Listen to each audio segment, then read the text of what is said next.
اهلا بيكم، معاكم دينا خلاف وفيديو جديد من مفاتيح رحلتي. هناخد مفتاح القلق والخوف الطبيعي والقلق والخوف اللي بيؤدي الى رهاب اجتماعي. نعرف الفرق ما بين الاتنين وازاي لو انا عندي مشكلة اقدر اتعامل معاها واجيبها من الجذور. اول حاجة القلق والخوف الطبيعي ده اسمه خوف ايجابي بيحصل لكل الناس كلها عندها مشاعر خوف وقلق.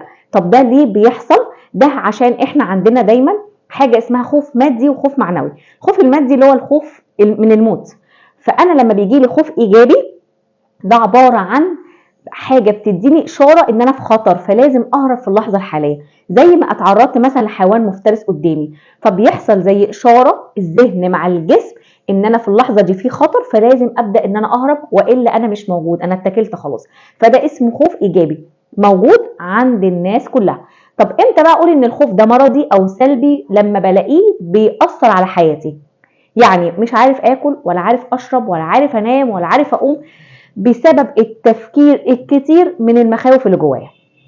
انا عندي خوف من الناس، فدايما انا مش قادر اقعد في مكان فيه تجمعات عشان خاطر الناس، مش قادر ان انا اروح انزل مكان اتعامل اكل واشرب بسبب الناس، فخايف من حكم الناس، فبدأ يبقى عندي مخاوف من جوايا. دي اسبابها ان في افكار اتزرعت من الاب والام جوه العقل اللاواعي من وانا صغير، والافكار دي بدأت تقول ليا انت لازم تلبس كذا، ده بقى كلام الاب والام، عشان خاطر الناس، لازم تتكلم بالطريقة كذا عشان خاطر الناس، لازم تظهر بالمظهر كذا عشان خاطر الناس، لازم تاكل بالطريقة دي عشان الناس ما تقولش وتقول. فأنا بدأت أحس إن أنا قيمتي باخدها من الناس شايفيني إزاي.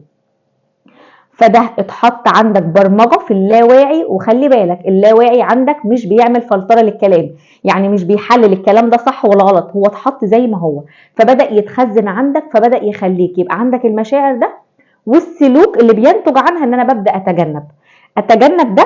اعرف ان ده العدو اللدود ليك، ان انت تبدا تتجنب. يعني مش قادر اروح المناسبه الفلانيه بسبب مخاوفي، فبدات اقعد في منطقه الراحه، فده اكبر عدو ليك. فابدا اعمل ايه بقى؟ انا ادركت ان في مخاوف عندي مرضيه او سلبيه بتاثر عليا. اول حاجه انا تقبلت ان دي مخاوف عندي ولازم اتعامل معاها صح، يكون عندي وعي ان انا في مشكله، هحول المشكله لتحدي، فانا قد التحدي ده. ابدا بقى غير الافكار اللي دخلت جوه عندك في العقل اللاواعي، هنغيرها عن طريق التوكيدات. العقل بيشتغل عن طريق ان انا ببدا اغير الافكار السلبيه بافكار ايجابيه. انا عندي افكار ان انا عشان خاطر قيمه الناس انا باخد قيمتي من الناس، لا انا هغير القيمه دي للي خلقني، فهبدا انمي الجانب الروحي. انا بستمد قيمتي من اللي خلقني، انا شايف اماني في اللي خلقني، انا بطمئن عشان اللي خلقني شايفني بالصوره كذا. وابدا شوف صورتك الداخليه قدام اللي خلقك عامله ازاي، ودي اللي انت تشتغل عليها انك تحسنها. الصوره اللي بينك وبين ربنا، مش الصوره اللي بينك وبين الناس، لان انت لو حسنت صورتك بينك وبين ربنا الداخل اللي جواك تلقائي ده هيتغير. هتلاقي نفسك انت مستمد ثقتك ومستمد طمأنينتك وامانك من اللي خلقك. فده اول حاجة هنشتغل عليها. طيب تاني حاجة بقى السلوك. انا السلوك عندي بيقول لي تجنب واقعد في منطقة الامان بالنسبة لك، لا انا هبدأ اخد رد فعل حالا. هبدأ اعمل ايه؟ انا عندي مناسبة بعد شوية، بعد يوم 2 اسبوع، انا دلوقتي نازل مكان بخاف من التجمعات فيه زي مول كافيه مطعم، انا خايف بخاف من التجمعات. ابدا انزل المكان في الوقت دلوقتي حالا. انا هنزل هتعامل مع ناس انا خايف منهم. طيب انا هسال في اي حاجه، ممكن اسال عن مكان الحته الفلانيه فين، اسال في اي حاجه.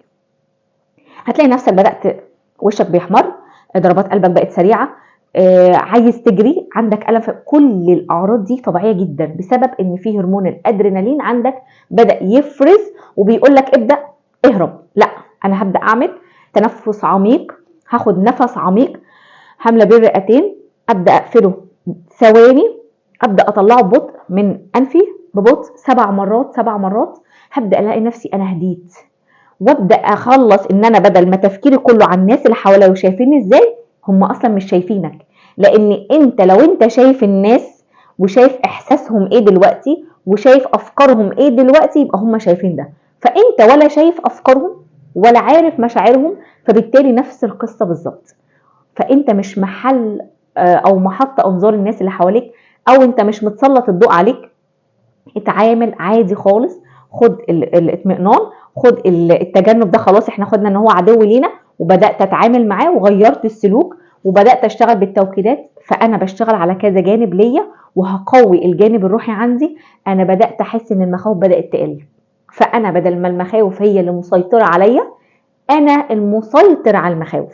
فانت دايما قائد نفسك، فخليك ركز على اللي انت عايز توصله، لان انت لو بصيت على الجانب اللي انت بتخسره من مخاوفك، بتخسر علاقات، بتخسر فرص كتير بتجيلك. فانا دلوقتي انا عايز اكسب، فبالتالي انا عندي مشكله وعرفتها وعندي وعي بيها، هقدر اعمل تحدي واواجه المشكله، واقدر ان شاء الله انجح واعلي من اطمئناني واماني وثقتي بنفسي. اتمنى تكونوا استفدتوا. شكرا جدا لكم.